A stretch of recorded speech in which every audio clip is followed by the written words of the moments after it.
Hello students, today we will study force and laws of motion, and this is the last video of this chapter. Let us start this chapter. Third law of motion. To every action there is an equal and opposite reaction, and this is the third law of motion. Third law of Newton's law of motion कि हर एक action के प्रति एक equal और opposite direction में reaction होता है। तो हम लोग एक्शन और रिएक्शन को समझते हैं। एक्शन और रिएक्शन दो तरह के फोर्स इक्वल मैग्नीट्यूड में लगते हैं एक दूसरे के अपोजिट डायरेक्शन में। जैसे कि एक कोई वॉल है, दीवार है, अगर आपने उसके ऊपर में किक मारा, दीवार के ऊपर में आपने किक मारा तो आपने उसके ऊपर में एक्शन फोर्स लगाया, उतना ही मैग्नीट्यूड का दीवार भी आपके ऊपर में अपोजिट डायरेक्शन में फोर्स लगाएगा। तो यही है न्यूटन्स का थर्ड लॉ ऑफ मोशन। अब ये जो एक्शन और रिएक्शन फोर्स है ये एक दूसरे के रिस्पेक्टिव में है, एक दूसरे के रिस्पेक्टिव में। जरूरी नहीं है कि एक्शन जो हम फोर्स लगाएंगे वही एक्शन फोर्स होगा। हम इसको एग्जांपल के थ्रू समझते हैं। जैसे कि आपने किसी फुटबॉल को किक किया, इसका मतलब आपने एक्शन फोर्स लगाया, तो फुटबॉल मूव्स आगे जाएगा, लेकिन उसी सेम टाइम में आपका पैर पीछे की ओर जाता है। तो जब आप फुटबॉल को मारते हैं तो पैर आपका पीछे की ओर जाएगा, थोड़ा सा मारने के बाद, जस्ट मारने के बाद बैकवर्ड में। By applying the force reaction by football, तो फुटबॉल ने आपके ऊपर में कौन सा फोर्स लगाया है? रिएक्शन फोर्स लगाया है। हम लोग इसको आगे समझेंगे डिटेल में कि फुटबॉल तो बहुत दूर जाएगा, लेकिन हमारा पैर भी क्या उतना ही स्पीड से पीछे जाती है, उतनी दूर जाती है क्या? नहीं जाती है। क्यों नहीं जाती है? हम लोग इसको समझेंगे।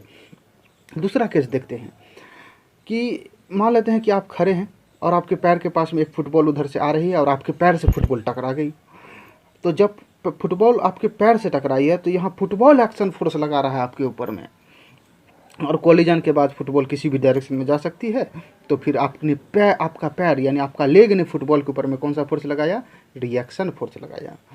तो एक्शन और रिएक्शन एक दूसरे के रिस्पेक्ट में है। जरूरी नहीं है कि एक्शन और रिएक्शन फिक्स ही है, किसी के लिए एक्शन हो सकता है तो किसी के लिए वो रिएक्शन हो सकता है। रिस्पेक्टिव है, जैसा कि हम लोगों ने मोशन में पढ़ा था, एक दूसरे के रिस्पेक्ट में होते हैं, रेस्ट एंड मोशन, ठीक उसी तरह से। A fire from the bullet moves accelerating forward, यानी एक्शन, जैसे ही आप फायर करते हैं बुलेट फ्रॉम द गन तो बुलेट आगे जाती है, action. But gun recoil back, तो गन पीछे की ओर रिकॉइल होता है, पीछे की ओर थोड़ा झटका मारता है, जर्क देता है पीछे की ओर, तो ये रिएक्शन फोर्स। तो एक्शन और रिएक्शन फोर्स एक दूसरे के क्या होते हैं? अपोजिट डायरेक्शन में होते हैं, लेकिन मैग्नीट्यूड सेम होता है। अब हम कुछ केसेस को समझते हैं। यहाँ पे आप एग्जांपल देख सकते हैं। Reaction recoil force of the gun, action accelerating the force the bullet. जब हम सड़कों पे चलते हैं तो हमारा action foot pushes down and back, तो हमारा पैर पीछे की ओर हम पुश करते हैं या बैक की ओर, और हम आगे की ओर मूव होते हैं या सामने की ओर मूव होते हैं। तो जब भी हम सड़क पे दौड़ते हैं या चलते हैं तो हम भी फोर्स लगाते हैं, किस पे? अर्थ पे। तो अर्थ हमको हमारे ऊपर में फोर्स लगाता है और हम आगे की ओर बढ़ पाते हैं। इसके अलावा जब नाव से आप देखते होंगे कि उतरता है तो boys feet exert force on boat पे लगाता है, तो उसके रिएक्शन में boat exert force on feet. तो आप देखेंगे कि नाव थोड़ा सा पीछे चले जाता है जब ये कूदता है, कोई भी इंसान जंप करता है तो। यहाँ भी आप देख सकते हैं एक्शन रिएक्शन फोर्स। सबसे एग्जांपल, इसका बेहतरीन एग्जांपल है हमारा रॉकेट। जब रॉकेट ऊपर की ओर जाता है तो ये थ्रस्ट प्रोड्यूस करता है डाउनवर्ड, नीचे की ओर परपेंडिकुलर फोर्स लगता है, और उसी के रिएक्शन में ऊपर की ओर ये अर्थ के द्वारा लगाए गए फोर्स के द्वारा ऊपर की ओर ये मूव करता है। तो ये डाउनवर्ड लगाता है फोर्स, जो भी उसमें फ्यूल रहते हैं, और फिर ये ऊपर की ओर बढ़ता है। तो ये भी एग्जांपल है। इसके अलावा बैलून में आप धागा बांध कर उसको छोड़ दीजिए तो इससे जो एयर होंगे बैलून के वो नीचे की ओर निकलेंगे, यानी एक्शन नीचे की ओर, एयर पुश डाउनवर्ड, तो उसके रिएक्शन में बैलून ऊपर की ओर भागता है। ये भी एक एग्जांपल है थर्ड लॉ ऑफ मोशन का। तो हम कह सकते हैं कि दोनों फोर्स इक्वल हैं, यानी F1 इक्वल टू F2, लेकिन अपोजिट एक दूसरे का डायरेक्शन, तो माइनस साइन के साथ लगा देंगे।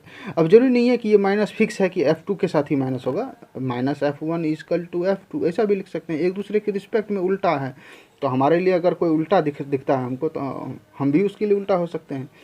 तो ये एक दूसरे के अपोजिट में माइनस साइन के साथ, बस माइनस का साइन यही शो करता है कि एक दूसरे के अपोजिट है।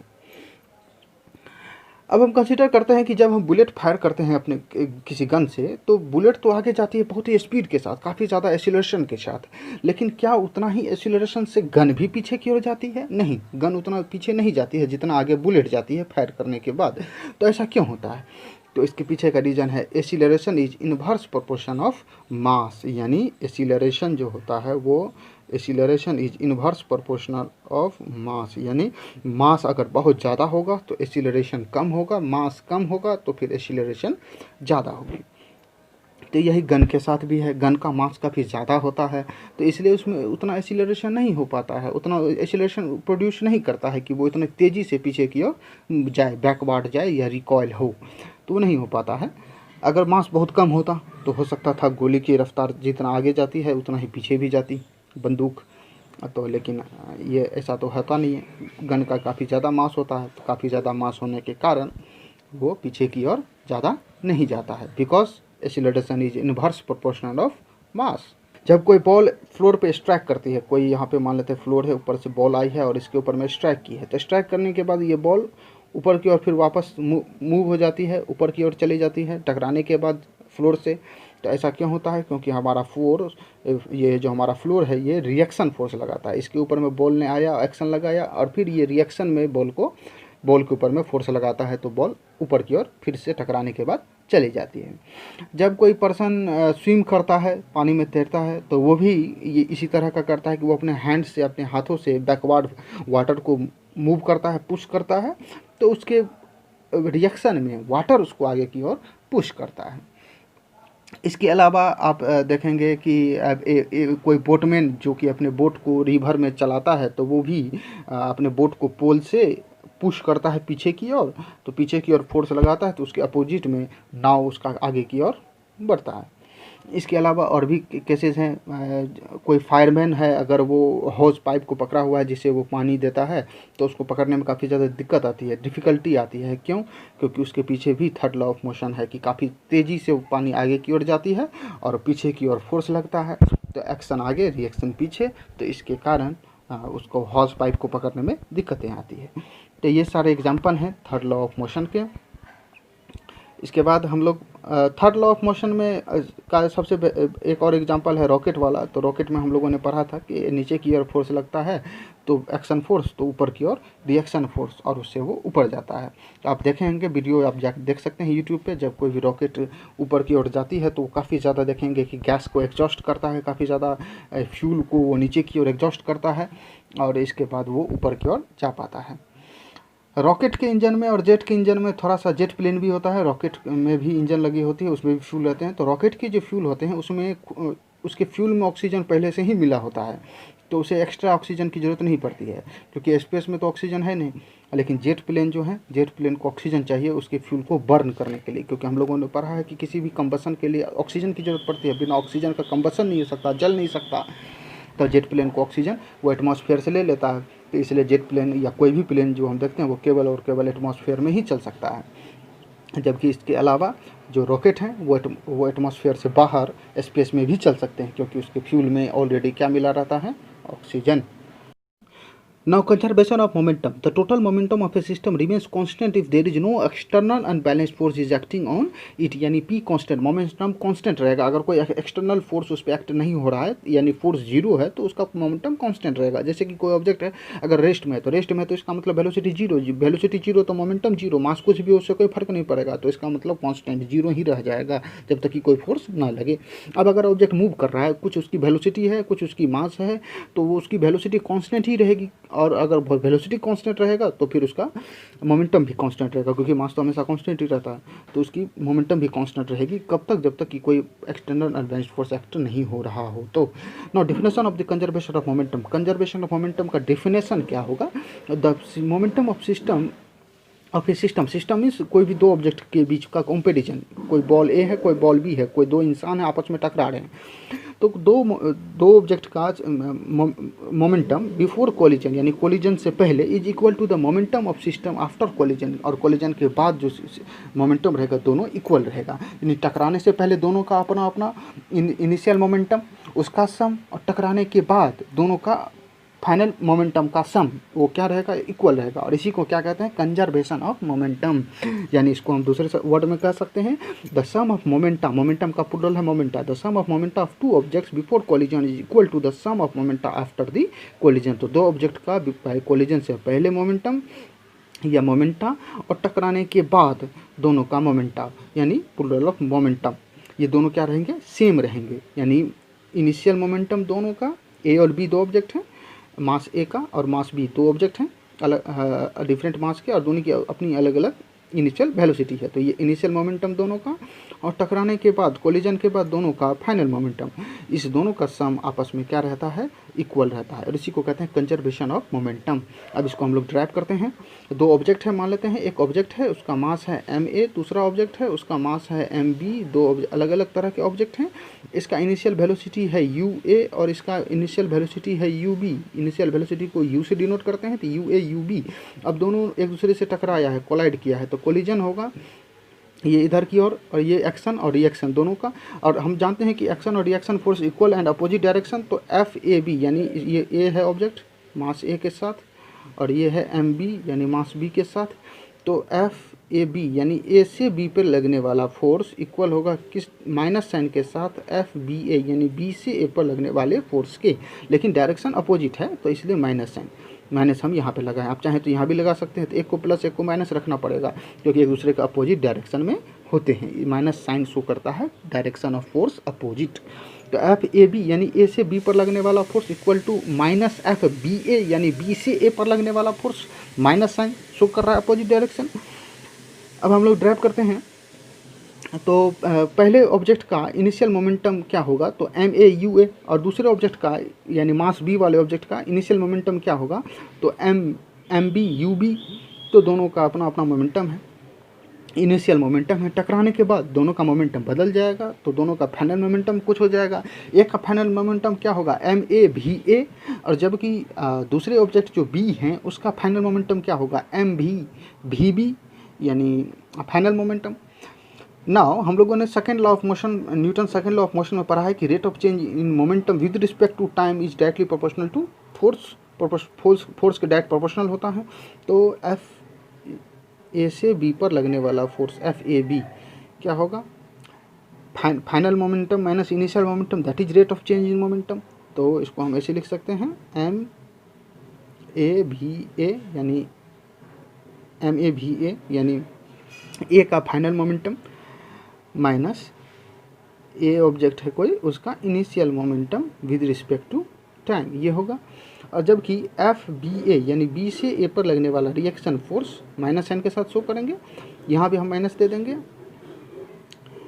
M B B that is rate of change in momentum, final momentum of B minus initial momentum of B with respect to time. अब ये दोनों को इक्वल कर देंगे, तो हम इक्वल करते हैं, F A B equal to F minus B A, तो नौ इक्वल करेंगे, तो M A V A minus M A U A that is rate of change in momentum, पहले ऑब्जेक्ट का एफ ए से B पर लगने वाला force F A B equal to minus F B A, तो minus sign के साथ M B V B minus M B U B by T, T दोनों तरफ से कैंसिल कर दिया मैंने ना, माइनस से इंटू करेंगे इस टर्म को भी और माइनस से इंटू करेंगे यहाँ जो माइनस है इसको भी,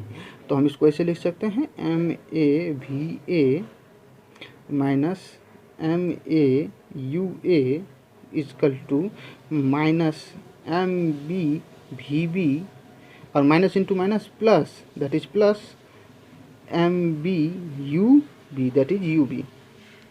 अब ये जो माइनस में है इसको इस साइड लेकर आ जाते हैं तो प्लस में, और ये जो माइनस वाला टर्म है इसको उस साइड लेकर चले जाएंगे तो प्लस में।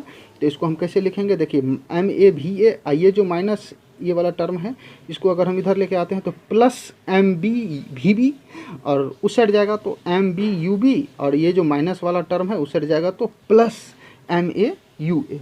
तो अब दोनों को ऐड कर देते हैं ना, M A V A plus M B V B equal to M A U A plus M B U B, और इसी को क्या कहते हैं हम, कंजर्वेशन ऑफ मोमेंटम, यानी फाइनल मोमेंटम और इनिशियल मोमेंटम दोनों का क्या है, इक्वल है। आप इसको सजा कर लिख सकते हैं बढ़िया से, MAUA plus MBUB equal to MAVA plus MBVB, that is final momentum after the collision. Initial momentum before the collision of two objects is equal, and this is the conservation of momentum, और इसी को हम लोग कहते हैं conservation of momentum. अच्छा, एक और फार्मूला का हम ड्राइव कर देते हैं। आप चाहें तो इस फार्मूला से भी बना सकते हैं कि कोई गन है, वो फायर करती है तो बुलेट आगे की ओर जाती है और गन पीछे की ओर, रिकॉइल उसका पीछे की ओर होगा, तो किस वेलोसिटी से वो पीछे की ओर जाएगी। जनरली ये क्वेश्चंस पूछा जाता है, या इस पर आपको ये भी पूछ सकता है कि उस गन की मास क्या है। तो यहाँ पर हम लोगों ने देखा कि 4 चीज़ें हैं। हम लोगों ने पढ़ा कि एक है ए का इनिशियल मोमेंटम, फिर बी का इनिशियल मोमेंटम, फिर ए का फाइनल मोमेंटम, फिर बी का फाइनल मोमेंटम, और पहले वाले दोनों बाद वाले दोनों का सम इक्वल होगा। यही है कंजर्वेशन ऑफ मोमेंटम। अब इस 4 चीज़ों में से कोई एक चीज़ आपको नहीं रहेगा और क्वेश्चंस इसी पे न्यूमेरिकल्स रहेंगे और आपको सॉल्व करने पड़ेंगे। तो आप इस फार्मूला से भी रिक्वायर्ड वेलोसिटी ऑफ गन निकाल सकते हैं, वरना नहीं तो आप दूसरे तरीके से भी निकाल सकते हैं कि रिक्वायर्ड वेलोसिटी ऑफ गन क्या होगा, कि गन कितनी स्पीड से पीछे जाएगी। तो डायरेक्ट फार्मूला लगाएंगे और बन जाएगा। तो वो फार्मूला का क्या होगा कि हम लोग ड्राइव करते हैं कि रिक्वायर्ड वेलोसिटी ऑफ गन क्या होगा। तो पहले जो गन जो थी वो रेस्ट में थी, बुलेट भी रेस्ट में थी। तो जब गन और बुलेट दोनों रेस्ट में थी तो दोनों का मोमेंटम क्या था, 0। तो इनिशियल मोमेंटम 0। तो इनिशियल मोमेंटम बिफोर फायरिंग से पहले क्या है, टोटल 0 है। गन का भी 0 और बुलेट का भी 0। ऐसा तो नहीं कि बुलेट भीतर में घूम रहा था, वो भी रेस्ट में ही था। तो मोमेंटम दोनों का 0। अब फाइनल मोमेंटम यानी फायरिंग के बाद मान लेते हैं कि बुलेट का जो मास है बुलेट का वो है स्मॉल m से हम डिनोट कर देते हैं। अब वेलोसिटी ऑफ बुलेट को हम वेलोसिटी ऑफ बुलेट भी लिख देते हैं। Velocity of bullet small v है, स्मॉल v। गन का मास मान लेते हैं कैपिटल M है, गन का मास। तो मास ऑफ किसका, तो मास ऑफ गन कैपिटल M मान लेते हैं। और रिक्वायल वेलोसिटी यानी जिस वेलोसिटी से वो फायरिंग के बाद पीछे की ओर जाएगी तो वो कौन सी वेलोसिटी होगी, तो उसको हम recoil velocity RV equal to capital V मान लेते हैं। अब फार्मूला से हम इसको ड्राइव करते हैं। हम लोगों ने कंजर्वेशन ऑफ मोमेंटम पढ़ा है। Initial momentum of the system equal to final momentum of the system, this is the conservation of momentum. तो इनिशियल मोमेंटम 0 इक्वल टू ये टोटल, इस साइड वाला टोटल, क्योंकि दीज ऑल आर फाइनल, सब में भी है फाइनल। इनिशियल तो 0 है दोनों का। तो नाउ मोमेंटम क्या होगा, momentum of gun, final momentum of gun that is MV plus final momentum of bullet that is MV small v equal to initial momentum that is 0। तो MV equal to minus small m small v। Now v capital V यानी v means recoil velocity, RV लिख देते। Recall velocity क्या होगा, minus MV bye M। तो आप अगर इस कैपिटल M यहाँ पे कैपिटल M यानी capital M means mass of gun. तो इस फार्मूला से अगर आप ड्राइव करेंगे तो डायरेक्ट आप निकाल सकते हैं रिक्वायर्ड वेलोसिटी ऑफ गन, अगर गन का निकालना हो तो। यानी जो बुलेट का मास है उसका मास में हम इंटू करेंगे किससे, तो बुलेट की वेलोसिटी से माइनस साइन लगाएंगे और नीचे में मास ऑफ गन। ये इतना करेंगे तो हमें डायरेक्ट मिल जाएगी रिक्वायर्ड वेलोसिटी ऑफ गन। तो required velocity of gun that is capital V equal to minus M V small v that is velocity of gun, velocity of bullet by capital M यानी mass of gun।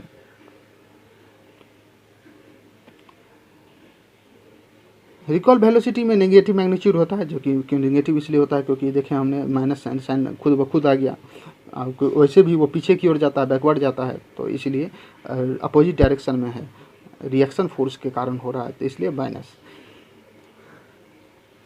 अब कुछ questions हैं, हम उसको numericals हैं, उसको हम लोग सॉल्व करने का कोशिश करते हैं। सबसे पहला कुछ न्यूमेरिकल्स एनसीईआरटी के भी हैं यहाँ पर, और आगे हम लोग एक नया वीडियो बनाएंगे जिसमें कि केवल एनसीईआरटी के एक्सरसाइज के जितने भी न्यूमेरिकल्स हैं वो, और एचसी वर्मा के जितने न्यूमेरिकल्स होंगे वो दोनों तरह के न्यूमेरिकल्स हम कवर करने का कोशिश करेंगे। लेकिन अभी कुछ एग्जाम्पल्स के थ्रू हम और समझने की कोशिश करते हैं कंजर्वेशन ऑफ मोमेंटम को, कि क्वेश्चन किस तरह से आते हैं।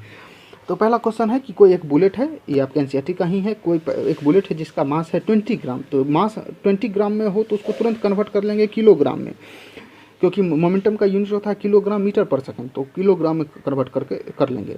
तो 20 ग्राम है, हॉरिजॉन्टली फायर किया गया है with a velocity of 150 metre पर second from a pistol of mass 2 kg। तो यहाँ मास दिया हुआ है पिस्टल का पहले से ही already, that is kg 2 kg। What is the recoil velocity of the pistol, the recoil velocity pistol का क्या होगा। तो आप डायरेक्ट फार्मूला से भी बना सकते हैं, v इक्वल टू m यानी मास of bullet into velocity of bullet by mass of gun, और उस तरीके से भी बना सकते हैं। कंजर्वेशन ऑफ मोमेंटम का जो फार्मूला है उससे भी बना सकते हैं। तो हम लोग कोशिश करते हैं बनाने का। तो इनिशियल मोमेंटम जो होगा वो ऑब्जेक्ट का क्या होगा, रेस्ट में होगा, क्योंकि ऑब्जेक्ट रेस्ट में है तो इनिशियल मोमेंटम जीरो होगा, क्योंकि पिस्टल भी रेस्ट में है और गन भी रेस्ट में है। तो दोनों अगर रेस्ट में है तो फिर इनिशियल मोमेंटम पूरे सिस्टम का जीरो। तो इसमें और कुछ करने की ज़रूरत है नहीं, तो इनिशियल मोमेंटम पूरे सिस्टम का जीरो। अब फायरिंग के बाद, जब फायरिंग किया गया तो उसके बाद क्या होगा, मोमेंटम, फाइनल मोमेंटम गन का भी और बुलेट का भी। तो वो हम लोग देखते हैं। तो गन पहले 20 ग्राम दिया हुआ है, यहाँ पे मास किसका है, तो ये है आपको बुलेट का। तो इसको अगर हम 20 ग्राम को अगर कन्वर्ट करेंगे किलोग्राम में तो 1000 से डिवीजन कर देंगे, तो 0 0 cancel, that is 2/100। 2/100 mean 0.02 kg। Now 0 means initial momentum of पूरे सिस्टम का, गन का भी और बुलेट का भी जीरो ही आएगा क्योंकि दोनों रेस्ट में थे। Equal to 0.02 that is mass of bullet into 150 that is velocity of bullet plus mass of gun that is 2 kg into velocity, recoil velocity of pistol वो हमें पता नहीं, तो वो मान लेते हैं हम x। तो 2 into X that is 2x। Now 0 equal to 0.02 into 150, अगर हम इसको करते हैं तो ये आएगा आपको 3, तो that is 3 plus 2x। Now 3 उस साइड चले जाएगा तो -3 इक्वल टू 2x। अब x equal to -3/2 that is x equal to कितना आ जाएगा, -1.5 मीटर पर सेकेंड। तो आप इसे भी बना सकते हैं x इक्वल टू। और डायरेक्ट फार्मूला जो मैंने आपको बताया, डायरेक्ट v निकालना हो तो क्या करेंगे, mass is 0.02 into v is 150, v means velocity of bullet by mass of pistol that is 2 kg। अब ऊपर में करते हैं, लेकिन माइनस साइन के साथ था, याद कीजिए फार्मूला में माइनस। तो ऊपर में करते हैं तो -3 और नीचे में बाय 2 दैट इज -1.50 मीटर पर second, that is the required velocity of gun. From A rifle of mass 4 kg A bullet of mass 50 ग्राम, यहाँ बुलेट का मास 50 ग्राम में है तो इसे कन्वर्ट कर लेंगे तुरंत किलोग्राम में। Is fired with initial velocity of 35 metre पर second. Calculate the initial required velocity of the rifle. तो राइफल का इनिशियल रिक्वायर्ड वेलोसिटी हमें फाइंड आउट करना है। So now 0 equal to mass of rifle is 4 kg, तो 4 into velocity कितना है rifle का पता नहीं, तो x मान लेते हैं 4x plus mass of momentum of bullet, तो मास है 50 ग्राम। 50 ग्राम को अगर हम कन्वर्ट करते हैं 1000 से डिवीजन करेंगे तो ये आ जाएगा आपको 0.05 into velocity is 35 that is momentum of bullet और that is the momentum of rifle after the collision और आफ्टर दी फायरिंग। और इनिशियल तो दोनों का जीरो ही है क्योंकि रेस्ट में था। नाउ 0.5 इंटू 35, तो इंटू करेंगे तो ये आएगा आपको 1.75। तो यहाँ पर हम लिख सकते हैं 4x प्लस 1.75। अब 1.75 उस साइड जाएगा तो माइनस में, तो -1.75 equal to 4x। Now x equal to 4 से डिवीजन कर देंगे तो -1.75/4, तो दैट इज आ जाएगा आपको -0.44 मीटर पर second, that is the initial required velocity of the rifle. Now next question, two objects of masses 100 gram and 200 ग्राम, दोनों को हम चेंज कर लेंगे किस में, तो किलोग्राम में 1000 से डिवीजन करके, are moving along the same line and direction with in line and same direction with velocity of 2 metre पर सेकेंड एंड 1 मीटर पर सेकेंड रिस्पेक्टिवली। इसके बाद दोनों कोलाइड करते हैं और after the collision the first object moves at a velocity of 1.6 metre पर second, determine the velocity of the second object. तो सेकेंड ऑब्जेक्ट का हमको वेलोसिटी डिटरमाइन करना है उसी फार्मूला से, कंजर्वेशन ऑफ मोमेंटम के फार्मूला से। तो सबसे पहले मास ऑफ फर्स्ट ऑब्जेक्ट यानी m1 इक्वल टू कितना होगा 100 ग्राम। 100 ग्राम को अगर 1000 से हम डिवीजन करेंगे तो आप डिवीजन करके देखेंगे ये आ जाएगा 0.1 kg, तो दैट इज 0.1 kg। और m2 मास ऑफ 2 कितना आएगा, तो 0.2 kg, क्योंकि 200 ग्राम है, इसको 1000 से डिवीजन करेंगे तो 0.2 kg। इनिशियल मोमेंटम u1 कितना है, u1 कितना होगा, तो वो दिया हुआ है आपको 2 मीटर पर सेकेंड, तो 2 मीटर पर सेकेंड। u2 कितना है, तो दैट इज 1 मीटर पर सेकेंड। अब ये इनिशियल हमारा निकल जाएगा मोमेंटम दोनों का, और सम कर देंगे, तो सम कर देते हैं हम by formula m1 u1 plus m2 u2 equal to m1 v1 plus m2 v2। अब 1 के जगह पे a और 2 के जगह पे b रख देंगे तो वही फार्मूला है, सेम ही फार्मूला है, कोई दिक्कत नहीं है इसमें। Now m1 u1 plus m2 u2, तो इस फार्मूला का अगर हम यूज़ करते हैं तो 0.1 इंटू 2 प्लस 0.2 इंटू 1, अगर इसको हम निकालते हैं तो हमें को कितना निकलेगा, इसको अगर हम कैलकुलेट करेंगे तो that is 0.1 into 2 that is 0.2 और plus 0.2 into 1 that is again 0.2 that is 0.4। This is the initial momentum of the system before the collision. Now after the collision momentum क्या होगा, तो हम इसको डायरेक्ट लिख देते हैं 0.4 इक्वल टू, ये तो इनिशियल मोमेंटम सिस्टम का निकल गया, इक्वल टू फाइनल मोमेंटम। तो फाइनल मोमेंटम निकालते हैं तो मास 0.1 ही है, और ये मूव करता है आपको 1.67 के स्पीड से, plus mass of 2 that is 0.2, और ये किससे मूव करता है वही नहीं पता है, तो x मान लेते हैं, और यही निकालना है हमको कि टकराने के बाद 0.2 वाले जो मास वाले kg वाले जो ऑब्जेक्ट हैं वो किस वेलोसिटी से मूव करेंगे टकराने के बाद, यानी आफ्टर द कोलिजन। तो 0.4 इक्वल टू 0.1 इंटू 1.67 करेंगे तो ये आ जाएगा आपको 0.167 अब प्लस 0.2x। नाउ 0.4 माइनस कर देंगे, ये इस साइड लेके आएंगे तो माइनस 0.167 इक्वल टू 0.2x, तो माइनस करेंगे तो ये आज आपको वैल्यू इसकी आएगी 0.233 equal to 0.2x। Now x equal to 0.233 by 0.2। इसमें अगर आप डिवीजन करेंगे तो डिवीजन करने के बाद ये इसका आंसर आएगा 1.165 मीटर पर second. This is the answer. So thank you. और नेक्स्ट वीडियो में हम जितने भी न्यूमेरिकल्स हैं आपको एनसीईआरटी के और एचसी वर्मा के वो इसको हम सॉल्व करेंगे। So thank you for the watching again.